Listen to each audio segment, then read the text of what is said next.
Hey guys, how's it going? Kulprit here, and today I'm bringing you a video where I want to talk about some old advice that was given by my grandfather and how I try to apply that over here at Battlefield 3.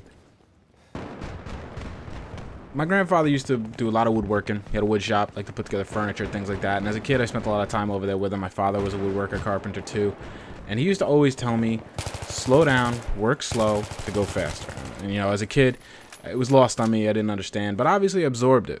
Because it's one of the things that has really stuck with me over the years, and I find myself applying it in a lot of different life situations. So today I wanted to talk about that and how that I feel that applies really well towards Battlefield 3. We all know that the game's quick, it's fast, and the object is to keep pressure on guys and push, push, push. And this game mode, obviously, here on SEN Crossing is called Rush. I have no idea what that guy was just doing. I guess he was just beating up the MCOM because he was mad he didn't get there in time. I don't know. But anyway, I always have this little struggle inside me where I'm always trying to push and rush and apply pressure and push the other team and keep them on their toes, but at the same time, I need to learn more how to slow down and, you know, maybe find a post-up spot and provide some overwatch and slow down. And that's always the great conflict within me. It's probably the single facet of this game that I focus on the most in trying to learn. I really feel like it's probably the factor that divides the good players from the great players. I don't think it's gun skill, I don't think it's ping, I don't think it's reflexes, necessarily any of those things. I think it's just decision making that really divides the next level player, and obviously that's where I want to go, so it's something I focus on a lot.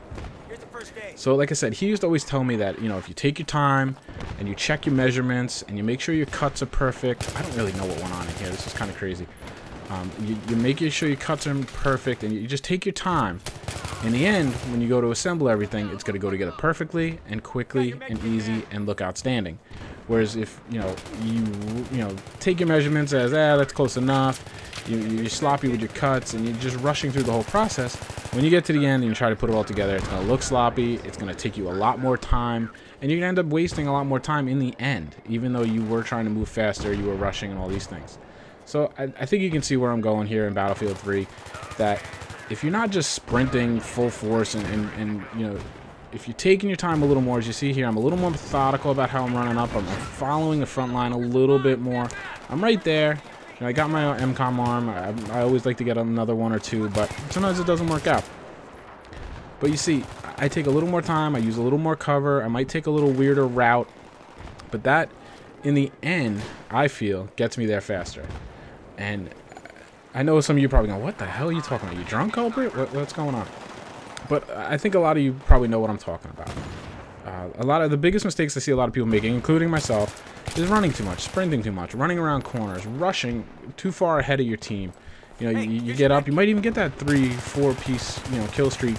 Then you turn around and look, and you're all by yourself. And now what? So they just wipe you out, and your team gains no ground. And, you know, it might make a good montage clip, but you're not really gaining anything in that match. You're not really helping your team, per se.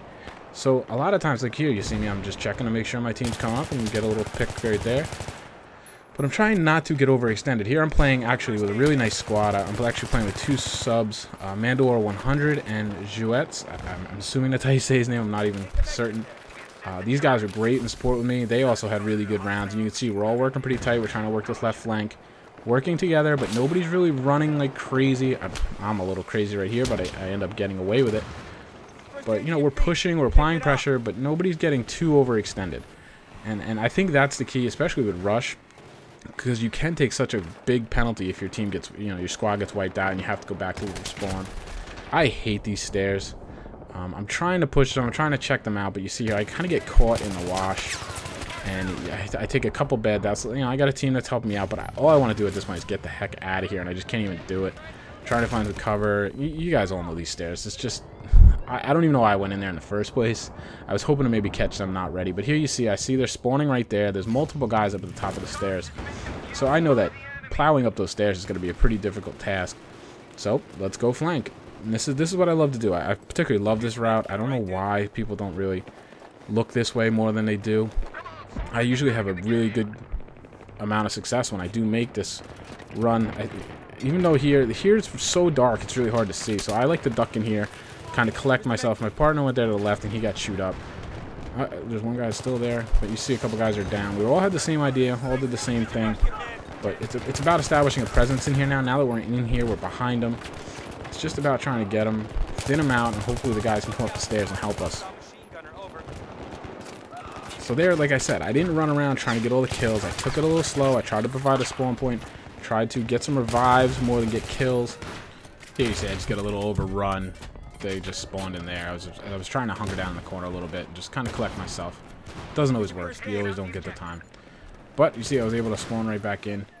And we've pretty much got this area secure now. They were able to go down, get the MCOM, and now it's moving on to the next one. This one's always tricky though, because this doorway usually is really watched hard. And it's really a huge choke point. If you don't have a nice team running up around the other side, like from the B flag up to the D flag kind of thing on Conquest, you know, those areas, it can be tough because if you get a couple good guys just watching this doorway, they can really chew you up.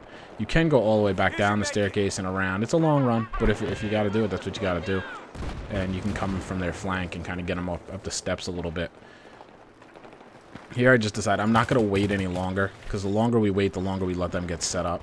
We're lucky enough that they don't have an LMG just pelting that yet, so it was time to make a move. I had plenty of medics around, but here you go. Here's where you see rather than continuing to rush, I just stopped for a second, just kind of see what's going on. I want to, this is not necessarily natural for me still, so I'm forcing myself to stop a little bit.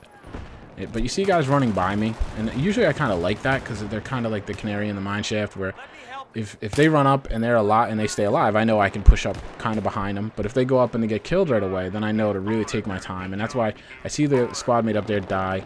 So I try to slow down a little bit and just try going from cover to cover. I do see that the MCOM's armed, which is nice. So somebody obviously rushed right in there and got the arm. Sometimes that can be effective. A little suicide run in there to arm that MCOM, especially this MCOM right here, which is fairly easy to hold because you got a long sight line onto it. You see I'm able to pick some guys off. So that can be effective at times. I'm just trying to train myself to play a little bit differently. Here, I kind of fall back into my old habits. I rush a little too hard. I know the guy's there. I heard the dart noise, I thought, so I get full of rage. I thought I was going to pick a guy off with the dart. Because, God, I hate that. But it actually didn't turn out to be. I don't know if that guy actually had the dart or not, but I ended up getting chewed up by the LAV. But I see my squad mate here, Mandalore, is putting down the arm, and I'm able to spawn right in on him, which is always great. I don't think I really had to spawn back at the point out of all this match, and that's how you know if you're running pretty good.